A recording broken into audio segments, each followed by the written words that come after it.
प्रभु यीशु मसीह के मधुर नाम से यीशु बचाता कलीसिया के तमाम सेवक और विश्वासियों के लिए प्रभु यीशु के नाम से हम सबसे पहले स्वागत करते हैं। सब किसी को जय मसीह की।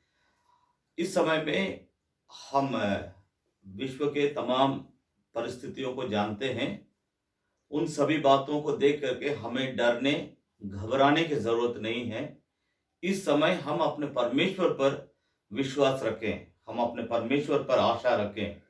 हमारा परमेश्वर का ताकत, हमारा परमेश्वर का सामर्थ कितना बड़ा है उसके बारे में हम ज्यादा अध्ययन करेंगे तो हमारा आत्मिक ताकत बढ़ेगा, हम भीतरीय मनुष्यत्व में ज्यादा मजबूत होंगे।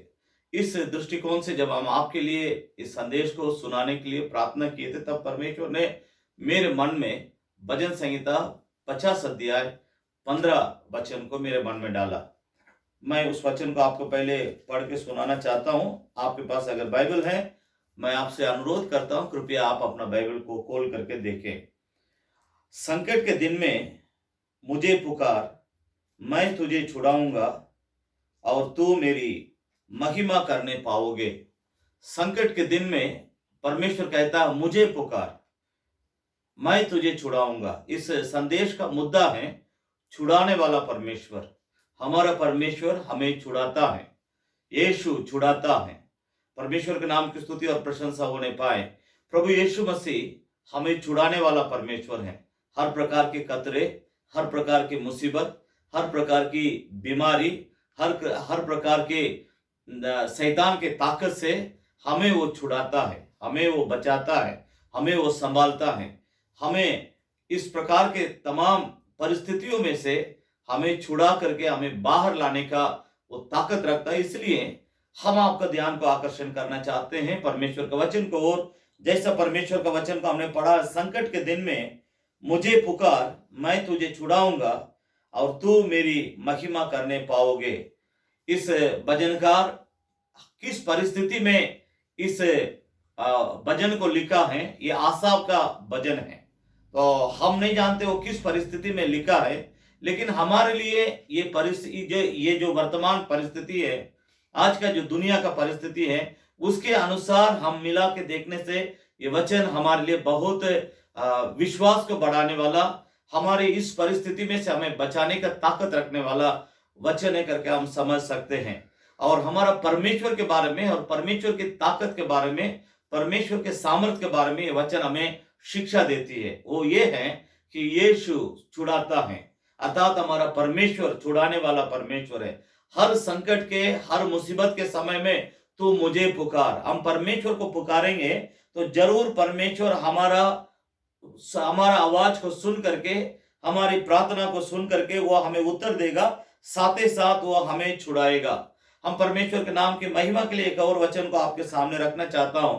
भजन संहिता उसके 116 अध्याय 8 पद में इस भजनकार, जैसे उस भजनकार आसाफ जैसा लिखा था कि तुम्हारे हर संकट के समय में, हर दुख की घड़ी में, हर भयभीत होने के समय में, हर भयानक परिस्थिति में अपना परमेश्वर को पुकारो, अपना यहोवा परमेश्वर को पुकारो, तो हमें उस पर परमेश्वर को और धक्का दे करके हमें परमेश्वर को और जो ढकेलता है, उसका एक ही एक कारण है, वही हमारा एक विकल्प है।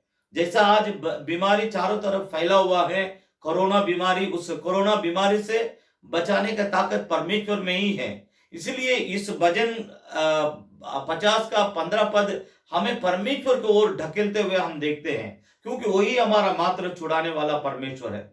तो आसाफ उस तरह लिखता है भजन संहिता 50 अध्याय में। यहां भजन संहिता 116 अध्याय, इस 16 अध्याय का 8 पद को मैं आपको सुनाता हूं। इस भजनकार किस तरह अपना अनुभव को लिखता है, देखिए। तूने मेरे प्राण को मृत्यु से, मेरी आंखों को आंसू बहाने से, मेरी पांव को ठोकर खाने से बचाया है। मैं परमेश्वर को धन्यवाद देना चाहता हूं। यहां 3 प्रकार के अनुभव को इस भजनकार लिखता है। एक, हे परमेश्वर तू मुझे मृत्यु से बचाता है। हे परमेश्वर तू मुझे आंसू बहाने से तू मुझे बचाता है।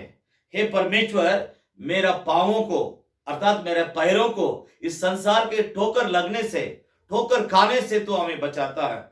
मैं फिर आपको बतलाने के लिए चाहता हूं, हमारा परमेश्वर हमें छुड़ाने वाला परमेश्वर, हमारा परमेश्वर हमें संभालने वाला परमेश्वर, हमारा परमेश्वर हमें हर मुसीबत के, दुख के, बीमारी के, कष्ट के समय में हमें वो संभालता है, हमें छुड़ाता है, हमें बचाता है, हमारा सहारा देता है, हमें वो संभालता है। मैं उसके लिए परमेश्वर को धन्यवाद देना चाहता हूं।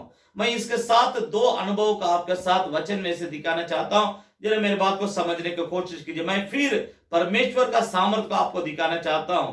वो छुड़ाने वाला है, वो हमारा प्राण को मृत्यु से बचाने वाला है, वो हमें अपने आंसुओं से, आंसू बहाने से हमें वो संभालता है। हम जैसा वचन में लिखा है, तूने मेरा प्राण को मृत्यु से बचाता है, तूने मेरी आंखों को आंसू बहाने से बचाता है, तूने हे परमेश्वर मेरे पांवों को ठोकर खाने से बचाता है। हम परमेश्वर को धन्यवाद देना चाहता हूं। आज इस परिस्थिति में आपका विश्वास थोड़ा मजबूत और मजबूत होने के लिए और विश्वास में आप आगे बढ़ने के लिए मैं इस वचन को आपके सामने लेके आता हूं, ना कि कमजोर होने के लिए।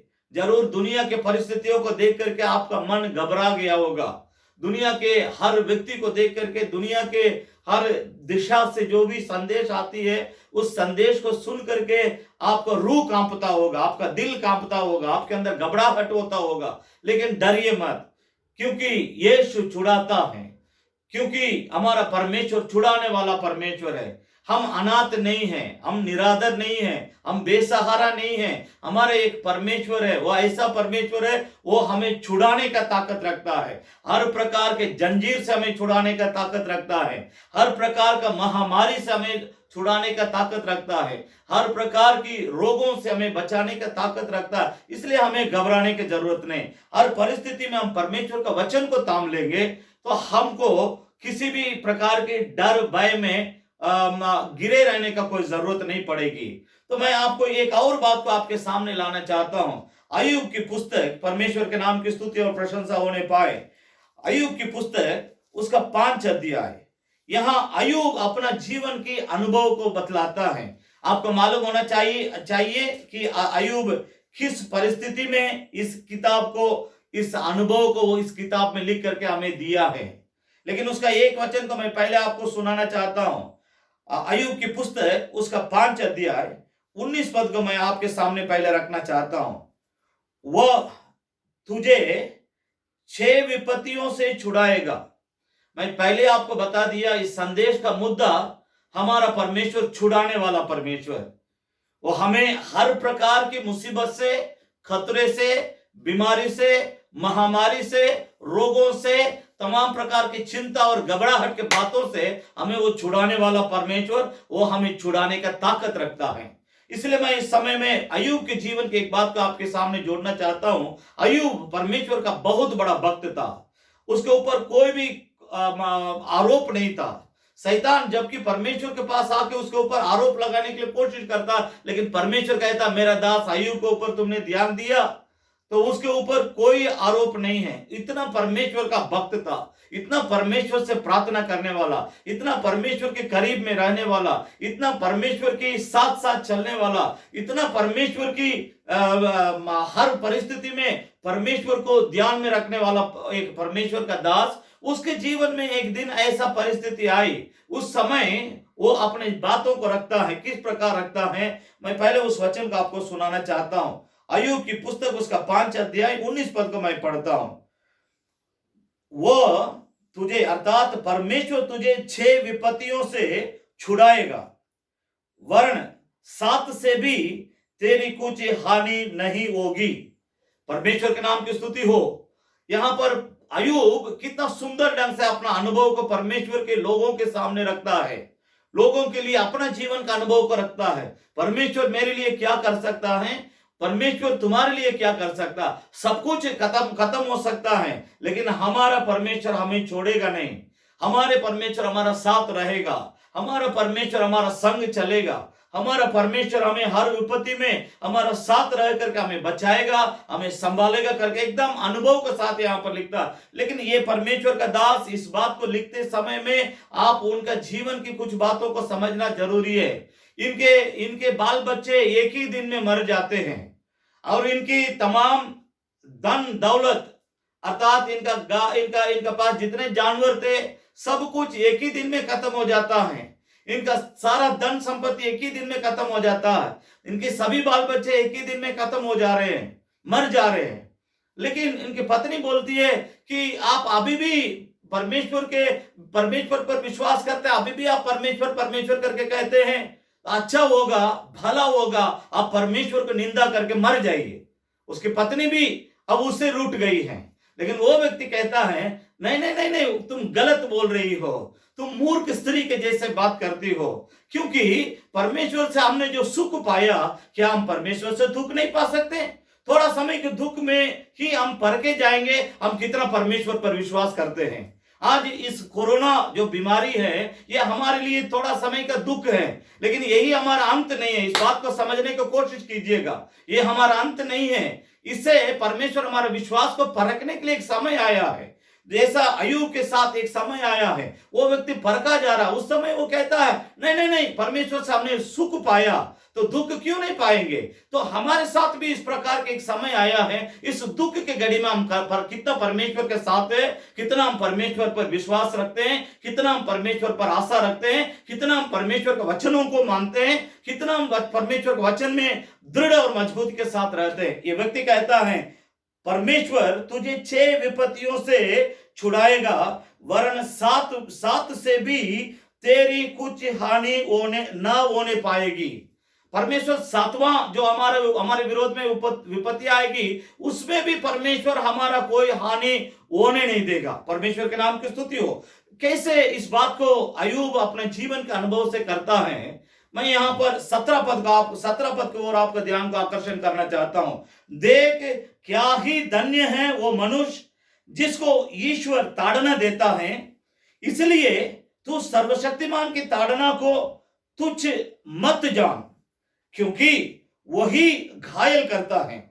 18 पद में लिखा है परमेश्वर स्वयं हमें घायल करता है और वो स्वयं पट्टी भी बांधता है, और परमेश्वर मारता है और स्वयं वो अपने हाथ से हमें चंगा भी करता है। हालेलुया।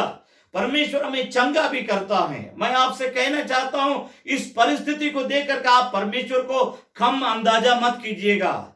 वो हमारा छुड़ाने वाला परमेश्वर है। वो हमारा, इसलिए इसे अय्यूब कहता है 19 पद में, मेरा छुड़ाने वाला परमेश्वर जीवित है, वो मुझे घात भी कर दे। 13 अध्याय में लिखता है, 13 अध्याय 15 पद में लिखा है कि परमेश्वर मुझे घात भी कर दे तो पर भी मैं उसी का पक्ष लूंगा, तो पर भी मैं उसी पर आशा रखूंगा, तो पर भी मैं उसी पर विश्वास करूंगा, तो पर भी वही मेरा परमेश्वर है। परमेश्वर के नाम की स्तुति हो। यहां मैं यही कहना चाहता हूं, हमारा परमेश्वर छुड़ाने वाला परमेश्वर। अय्यूब को जितना समाप्त हो गया था वो सब कुछ इस किताब के आखिरी अध्याय में जब आप पढ़ेंगे सब कुछ उसको परमेश्वर ने दुगुना दिया है। इसलिए मैं आपसे कहना चाह रहा हूं, ये व्यक्ति अनुभव करके हमें शिक्षा देता है, वो हमारा परमेश्वर छुड़ाने वाला परमेश्वर। इसलिए निराश मत होइए, इसलिए उदास मत होइए, इसलिए आप कमजोर, आत्मिक तौर से कमजोर मत होइए। मेरे प्यारे भाई बहन, आप परमेश्वर में और विश्वास रखिए और परमेश्वर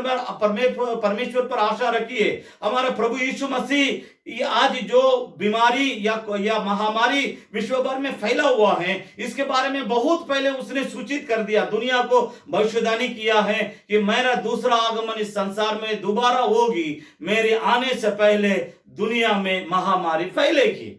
उसकी वचन के अनुसार, उसकी भविष्यवाणी के अनुसार आज जो बीमारी फैल रहा है, कोरोना बीमारी, इससे हमें घबराने की जरूरत नहीं, इससे हमें आनंदित और मगन होने की जरूरत है, क्योंकि हमारा छुड़ाने वाला प्रभु इस संसार में जल्दी वापस आने वाला है। मैं इसके आगे मैं इस वचन को मैं अगला पार्ट में आपको प्रचार करूंगा, लेकिन मैं यहाँ आपके लिए इस प्रचार को अंत करना चाहता हूं। मैं मेरे आवाज को सुनने वाले, इस परमेश्वर के वचनों को सुनने वाले सभी लोगों से मैं आग्रह करता हूं, आप परमेश्वर के निकट में आइए, अपने गलतियों को, पापों को और तमाम प्रकार के परमेश्वर के विरोध की बातों को छोड़िए, विरोध की बातों को छोड़िए, परमेश्वर के पास आइए। प्रभु आपको संभालने के लिए तैयार है। परमेश्वर आपको आशीष देने पाए।